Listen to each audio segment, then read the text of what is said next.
switch it up and do something a little bit different today. I wanted to do kind of like a girl chat slash like get ready with me type of situation. So I'm going to be doing my makeup while we talk. So make sure you grab a beverage of your choice, okay? And we are going to chit chat. The other day I asked a question to my followers on Instagram, and I asked you guys what topics you wanted me to cover and talk about, and of course the most consistent one was on celibacy, okay, because the struggle is real and I think we don't talk about it enough. I think a lot of times, even in the Christian space, whenever we're talking about lust and celibacy and, you know, the struggle, it's mainly talked about from the man's perspective, or like, oh, that's just like a Christian guy struggle. When the reality is, we be struggling too, okay? Like, let's just be completely honest. Christian women struggle with lust too. Why? Because we are human. We are human. So, you know, my story, I guess my celibacy journey has not been pretty, or it has not been perfect. So I feel like I've been on both sides of the fence. So I've had the phase where, you know, I was celibate for a long stretch of time, and, you know, I was doing good and very proud, a little bit self-righteous, if I could be honest with you. I remember when I fell off of it, right? Because all it takes is a moment. When I fell off of it and I slipped up, crap. When I fell off of it and I slipped up, I remember feeling so condemned. Like, I remember feeling so condemned and feeling like, oh my God, my love story is over. You know, like I just messed it up. I messed it up and there's nothing I can do to fix it. And God is mad at me, and, you know, my perfect love story is going to be ruined. This experience was before I got married. So, you know, at the time I felt like I just ruined my chances of ever having a godly relationship or marriage, because I felt like it all was contingent upon me doing everything the right way. And so if you've been following me for some time, you know that I talk a lot about purity culture, and I talk about just that journey that it is to have to relearn or detox from a lot of like sketchy theology, you know, when it comes to dating, when it comes to relationships, and even when it comes to sex. You know, there's this idea often that, you know, sex is this dirty thing, and it may not be said overtly, but it can be suggested a lot, you know, that sex is this dirty thing. And then what no one really talks about is that, you know, we spend so much time not giving the balanced perspective about sex, because what no one talks about is when you get married, you may subconsciously still have this idea that it is dirty. So it may take a while, and I've heard a lot of married women say this, that it took some time for them to feel like what they were doing, which was totally okay, what they were doing was still sinful or dirty to some degree. And so I think a lot of that comes from, you know, teaching from the church that's not balanced when it comes to sex. You know, like, of course, we know that God calls us to wait till marriage, and sex is an honorable thing between a man and a wife, but we should still also be able to have conversations about the beauty of it and the goodness of it. And so I remember just really going through it, child, because I thought I ruined my life, right? Because I didn't have that balance with saying, okay, you repent, you get back up, and you keep it moving. A good relationship or a godly romance is not based off of your performance. Now, are there blessings that come with obedience? Absolutely. But, you know, we also have to remember that your entire salvation is not based off of doing everything perfectly, because I think that's what leads to the extra condemnation when you don't. Hold on one second. Right? Because saved or not, like, God created our bodies, and you know, he created sex.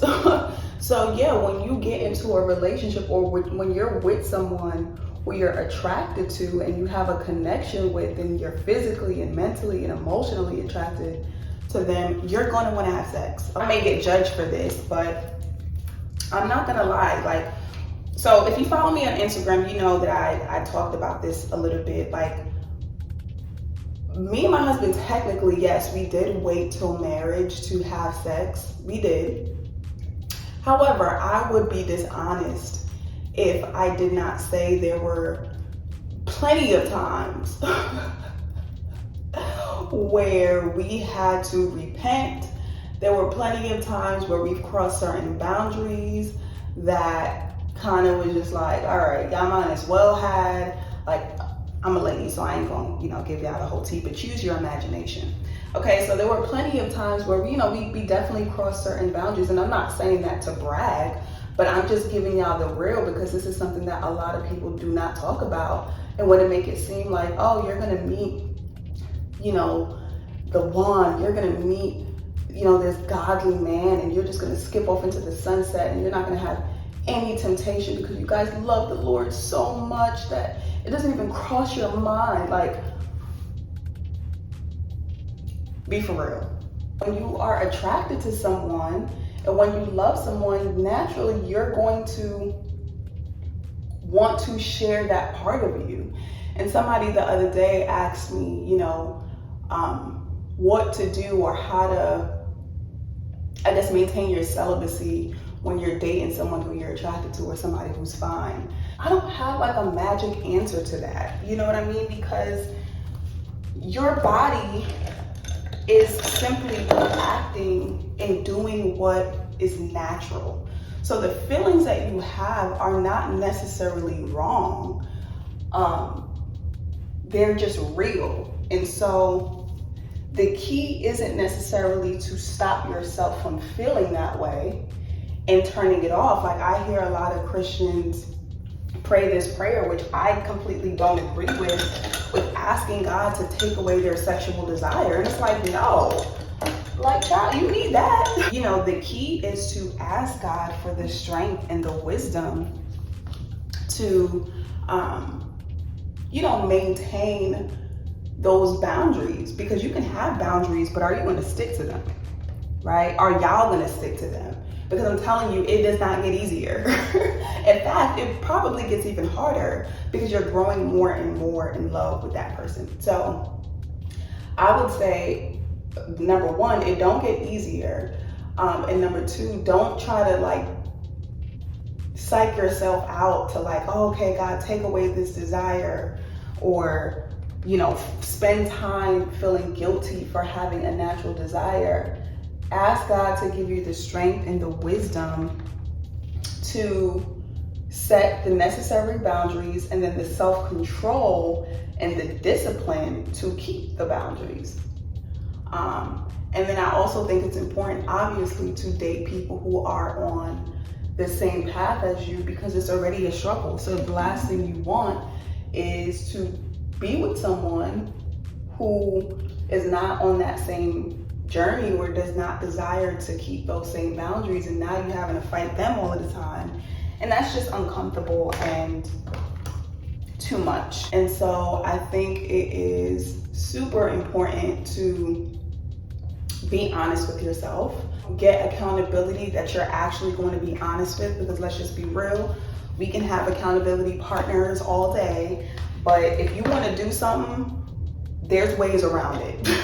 Okay, you can have accountability all day long, but guess what? If you're trying to get it in, you're not gonna tell your accountability partner, like, please. And also talking to other couples. I know the times where we struggled a lot talking to other women who were married or dating and who have experienced this struggle. Talking to them was really helpful because it let me know that I was not alone, and that we weren't the only ones struggling. Christian women struggle with porn too. Christian women struggle with masturbation too. That's a topic that we do not talk about, right? Because again, we make it seem like it's only the men of God who are struggling and who is out there. But it's hard, and what do you do?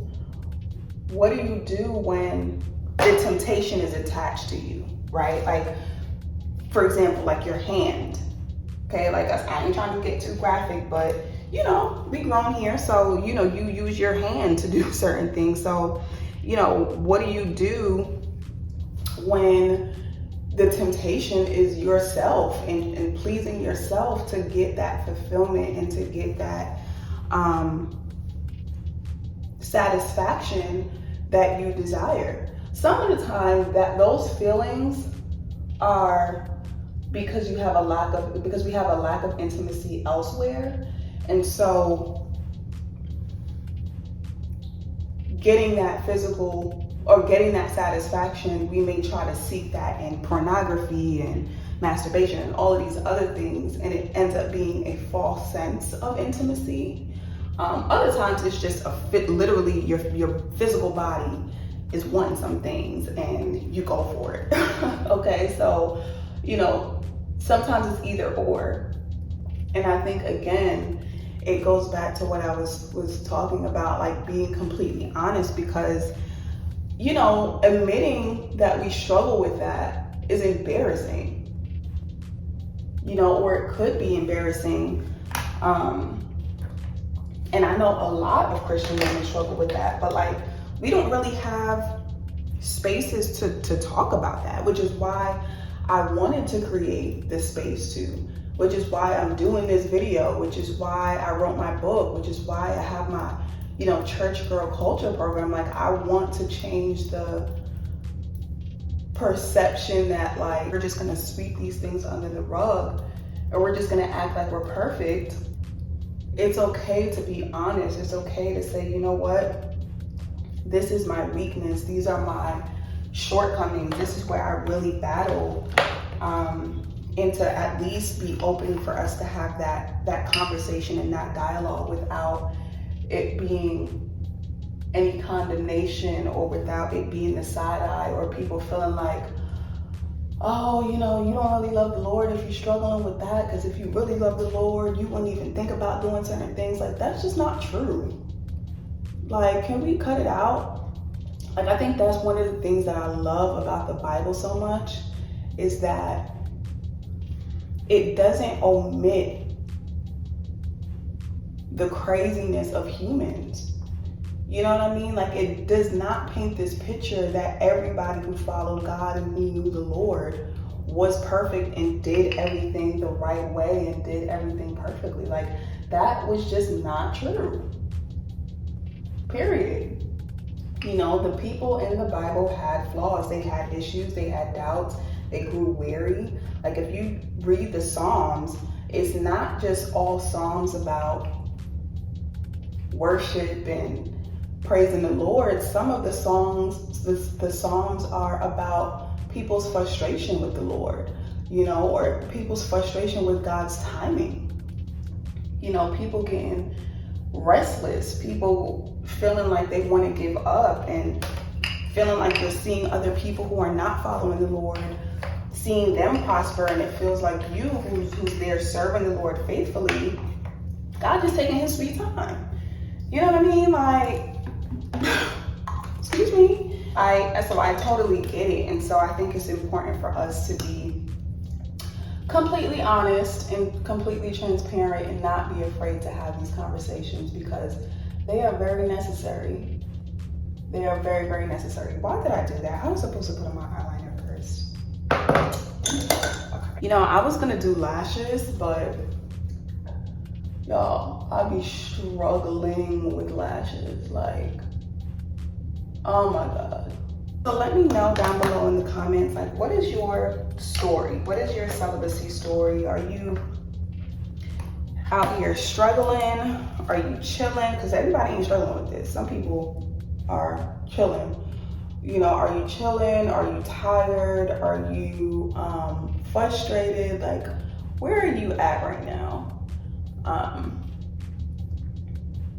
And what are your thoughts and what are your opinions on this whole conversation? Because I would like to know. One story, so my mother-in-law came down here I think it was last year for Christmas. And we all went out, and around that time, that was when I was like trying to find foundation. I was just trying to step my makeup up a little bit. And so, you know, you're buying different things and trying out different foundations and seeing what works and what doesn't. But baby, the foundation that I chose that night was not it. It was definitely giving Michael Jackson. Like, it was definitely giving MJ. And my husband was like, what is going on? I was so embarrassed. Because, you know, sometimes you don't realize you look crazy until you get into certain lighting or you take certain pictures and you're like, what's going on? But yeah, that was embarrassing for sure. It was definitely giving Michael Jackson. It was just way too light. It was just way too light.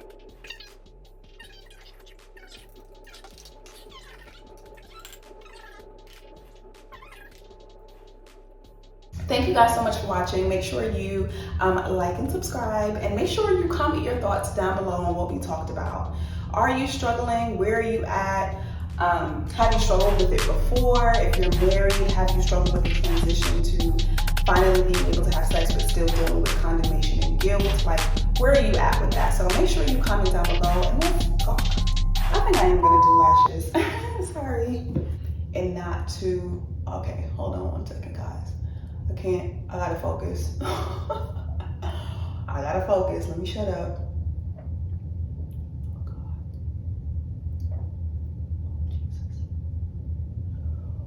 I think it's good enough, y'all. Thank you once again for watching my video. Make sure you like and subscribe, and I'll see you in my next one.